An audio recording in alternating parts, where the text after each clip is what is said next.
News 18 UP Uttarakhand पर सुबह से ही हम दिखा रहे हैं। देखिए अब सूरज उग चुका है, रोशनी बढ़ती जा रही है और रोशनी बढ़ने के साथ ही खूबसूरती भी और ज्यादा निखर कर देखने को मिल रही है। सबसे पहले तो आपको दिखा दे कि मैं जहां मौजूद हूं वहां से लोगों की संख्या देखिए।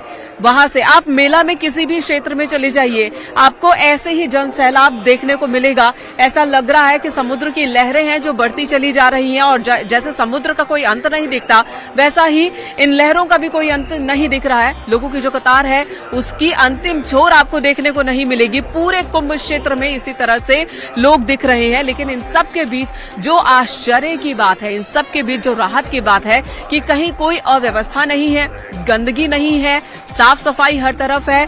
लोगों का हुजूम एक तरफ से दाखिल हो रहा है तो दूसरी तरफ से निकलता हुआ भी दिख रहा है। स्नान दान जाप सब कर रहा है, दान पुण्य करके और उसके बाद निकल रहा है।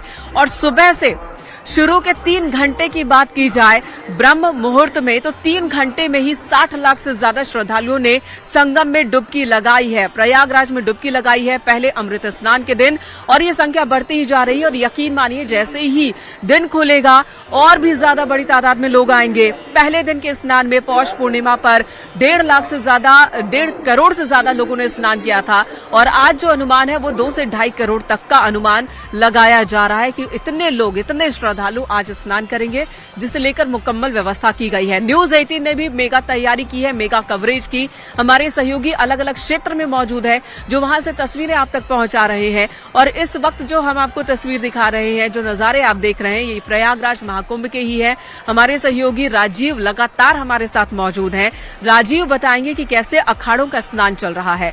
पहले अखाड़े के स्नान का वक्त और पहला अखाड़ा जो स्नान करता हुआ, उसके बाद एक अखाड़े जो है वो स्नान करेंगे, 13 अखाड़े स्नान करेंगे। और दूसरी तरफ दूसरे घाटों पर आम लोग, आम श्रद्धालु, उनका भी स्नान दान चल रहा है।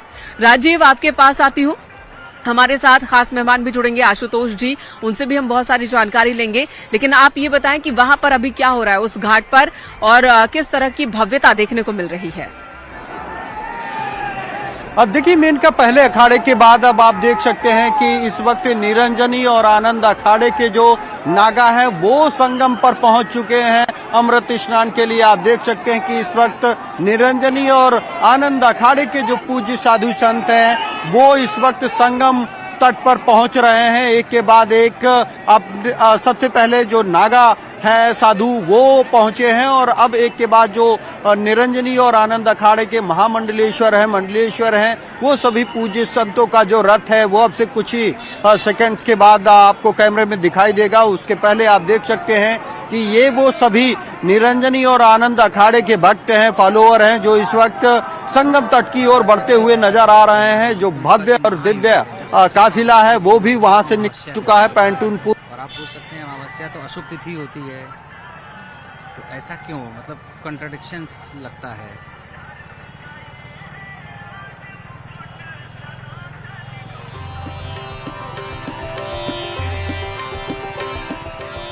चलिए राजीव के पास दोबारा लौटेंगे। रुख राम गोपाल का कर लेते हैं जो गोरखपुर से हमारे साथ मौजूद हैं, जहां पर सीएम योगी आदित्यनाथ की मौजूदगी है। और आज खिचड़ी पर्व के मौके पर सीएम योगी आदित्यनाथ ने पूजा अर्चना की, खिचड़ी का भोग चढ़ाया, लोगों को शुभकामनाएं दी और संदेश दिया।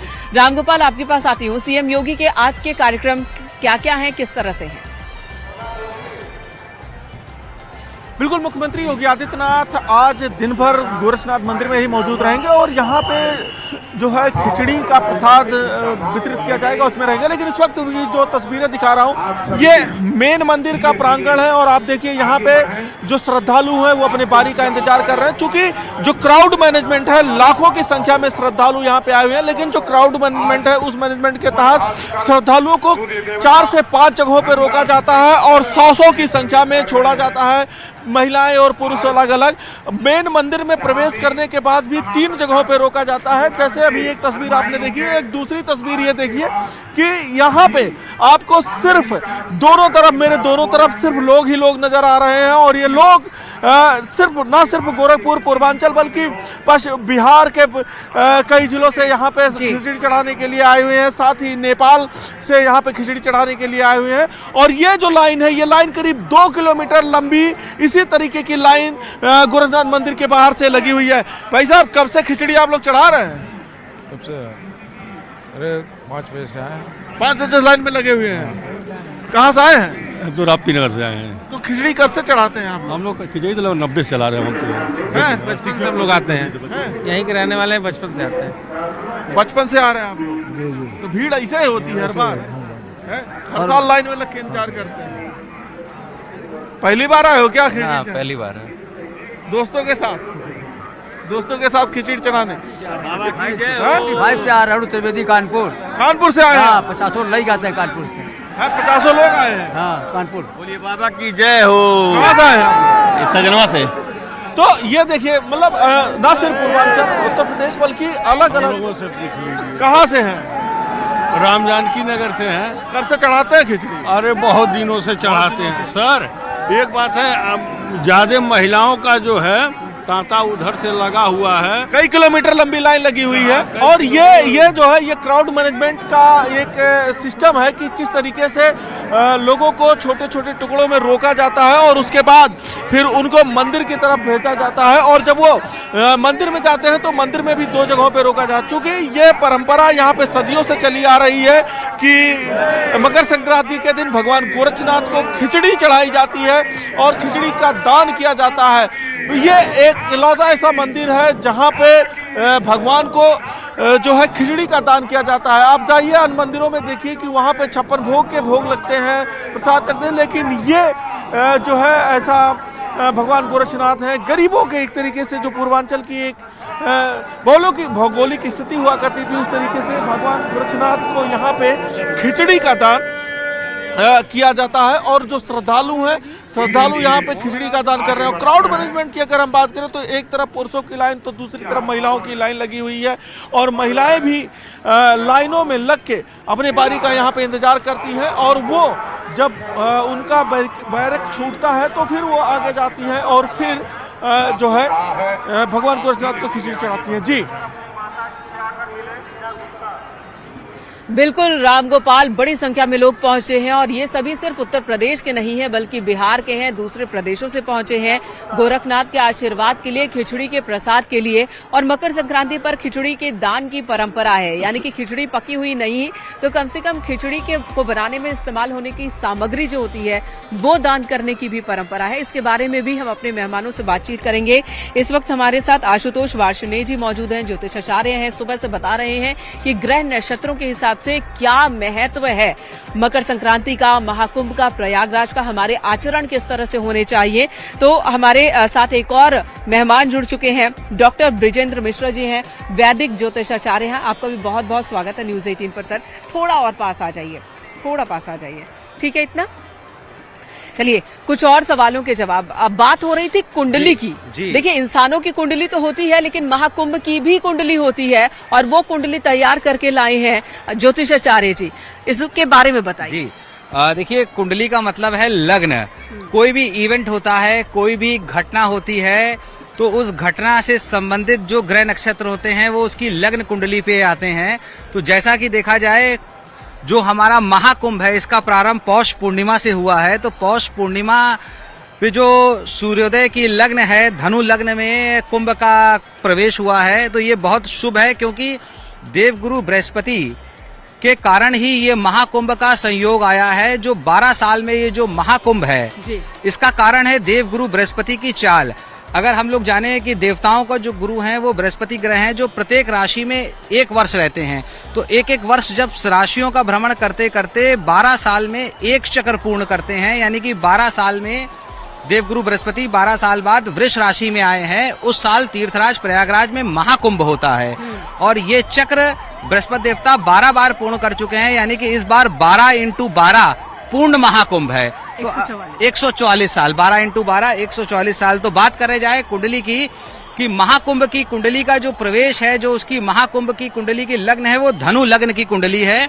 लग्न में सूर्य और बुध हैं। पराक्रम स्थान, क्योंकि पराक्रम स्थान करे स्थान होता है, अगर पराक्रम स्थान में शनि स्वराशि का होता है, शुक्र होता है, तो इसे बहुत ही शुभ मानते हैं, यानी कि कुंभ में कोई अशुभ घटना नहीं होगी। वैसे भी शासन प्रशासन इतना लगा हुआ है, इतनी है कि होनी भी नहीं चाहिए, आतंकवादी घटना कोई नहीं होगी। उसी के साथ साथ मंगल अष्टम भाव में नीच का बैठा हुआ है तो मंगल जब नीच का है, अष्टम भाव गुण विद्या का है, अष्टम भाव सिद्धि का है, अष्टम भाव रहस्य का है, तो अष्टम भाव में मंगल की स्थिति और जो कुंभ की कुंडली है वो मिथुन राशि की बनती है। जो राहु है वो सुख स्थान पे बैठा है, केतु कर्म पे बैठा है और मैं बहुत सरल में पूछना चाहूंगी, तो सरल में इस कुंडली का आम लोगों पर क्या असर होगा? आम लोगों का असर ये है कि ये महाकुंभ वाकई दिव्य और भव्य रहेगा और जो भी यहाँ पर कुंभ में आता है, स्नान करता है, दान करता है, पूजा पाठ करता है, वह सुरक्षित रहेगा और उसको बहुत सारी फलों की प्राप्ति होगी।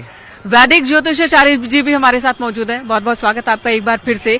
और इस कुंभ को लेकर, मकर संक्रांति को लेकर हमारे दर्शकों को बताइए कि उन्हें किस वैदिक मंत्रोच्चारण का इस्तेमाल करना चाहिए, आज के दिन स्नान के वक्त किस बात का ख्याल रखना चाहिए? जिस समय आप स्नान कर रहे हैं, आप माँ गंगा की गोद में हैं। संगम में प्रमुखता माँ गंगा की होती है और उससे ज्यादा प्रमुखता उनकी रेती की होती है। तो यहाँ पर आके गंगा जी को कोई भी मंत्र अगर याद हो, नहीं याद है तो हर हर गंगे, माँ गंगे, या जो आप कलश का स्थापना के समय जो सभी नदियों का आह्वान करते हैं, उन मंत्रों का जो भी आपको याद हो करें। 5 डुबकी लगाएं और उनको याद करते हुए चलें। 5 डुबकी लगानी है, गंगा माँ को याद करना है। और ये भी सुना है कि संगम की रेती भी बदन पे लगाना चाहिए और यहाँ से लेकर भी जाना चाहिए घर। ये रेती का महत्व ही कल्पवास की प्रेरणा देता है। यहाँ ब्रह्मा जी ने तपस्या की थी, गंगा अवतरण के पूर्व बहुत सी घटनाएं थी। सारे देव यहाँ तपस्वी उनके रहे थे और विष्णु जी का तो ये परम मास है और उनका क्षेत्र है। मकर संक्रमण अभी होगा 8:55 पर। कुछ पंचांगों में 2-4-10 मिनट इधर उधर हो सकते हैं क्योंकि अनांश का अंतर पड़ता है। ये हमारा नया वर्ष है, हमें नई उत्तेजना मिलती, हमें नया जोश मिलता है। क्यों मिलता है? क्योंकि सूर्य होता है वो उत्तरायण हो जाते हैं, उत्तरमुखी। और आप सभी जानते हैं कि सनातनी का निवास उत्तर ग्लोब में है और लगभग पूरा विश्व ही उत्तर ग्लोब में ज्यादातर है। तो ये उत्तरायण हमारा नया वर्ष है, ज्ञान का क्षेत्र है और मकर राशि में ही प्रमुखता है इस पूरे पर्व की। अभी हमारे मित्र चर्चा कर रहे थे कुंडली की, उन्होंने बहुत बढ़िया बताया, लग्न कुंडली उसकी बताई, इससे शुरुआत। ठीक है, तो ये चर्चा चलती रहेगी। एक बार फिर राजीव का रुख कर लेते हैं। ये तस्वीरें हम आपको लगातार दिखा रहे हैं जो कि प्रयागराज संगम की रेती और संगम की धरती से, जहां पर संगम नोज पर इस वक्त अखाड़ों का स्नान चल रहा है। दूसरी तरफ तमाम घाट बनाए गए हैं, वीआईपी घाट बनाए गए हैं और अलग अलग नाम दिए गए हैं इन घाटों पर, जिस पर आम श्रद्धालु भी आ रहे हैं, स्नान कर रहे हैं, अपने परिवार के साथ स्नान कर रहे हैं और लगातार दिव्य अलौकिक ये नजारा हमारे दर्शक घर बैठे भी देख पा रहे हैं। आप घर बैठे और क्या कर सकते हैं? आज के दिन दान पुण्य का बहुत ही महत्व है। तो जैसा कि हमारे मेहमान ने बताया कि आप काले तिल का दान करें, अगर कुछ ना कर सके तो कंबल का दान कर सकते हैं, आप खिचड़ी में इस्तेमाल होने वाली सामग्री का दान कर सकते हैं। तो गंगा माँ को ध्यान में रखते हुए स्नान कीजिए, सूर्य को देखकर आप नमन कीजिए और फिर दान कीजिए। आज के दिन की महत्ता इतने में ही है, बहुत ज्यादा मंत्रोच्चारण की जरूरत नहीं है, पूजा पाठ की जरूरत नहीं है, किसी आडंबर की जरूरत नहीं है। राजीव, आपके पास आती हूँ, आपको आवाज मिल रही है, तो वहां पर क्या हो रहा है इस वक्त? वहां का अद्भुत दिव्य नजारा किस तरह का है, हमारे दर्शकों को दिखाएं और बताएं। अब देखिए मेनका, इस वक्त जो निरंजनी और आनंद अखाड़ा है वो वहां से निकल चुका है और एक एक करके जो उनके पूज्य साधु संत है, जो महंत है, वो इस वक्त आगे बढ़ते हुए नजर आ रहे हैं। आपसे कुछ देर पहले कैलासानंद सरस्वती जी का रथ जो है वो संगम तट पर पहुंचा है और अब आप देख रहे हैं स्वामी बालकानंद गिरी जी महाराज जो हैं वो इस वक्त संगम क्षेत्र में प्रवेश करते हुए नजर आ रहे हैं। उससे पहले उनके जो डिवोटीज हैं, जो फॉलोअर हैं, जो भक्त हैं, वो आगे बढ़ रहे हैं और यहाँ पर आप देख सकते हैं कि इन साधु संतों को, पूज्य साधु संतों को देखने के लिए दोनों तरफ जो रास्ते बने हैं कई किलोमीटर तक, वहां पर लाखों की संख्या में जो लोग यहाँ पर पहुंचे हैं वो उनका इंतजार कर रहे हैं। आप देख सकते हैं कि एक के बाद एक जो पूज्य और शीर्ष संत हैं वो इस वक्त संगम तक पहुंच रहे हैं, क्योंकि 7:05 पर निरंजनी अखाड़ा और आनंद अखाड़े को स्नान करने के लिए संगम तट पर पहुंचने का समय निर्धारित किया गया था। तय समय सीमा के भीतर निरंजनी और आनंद अखाड़ा भी इस वक्त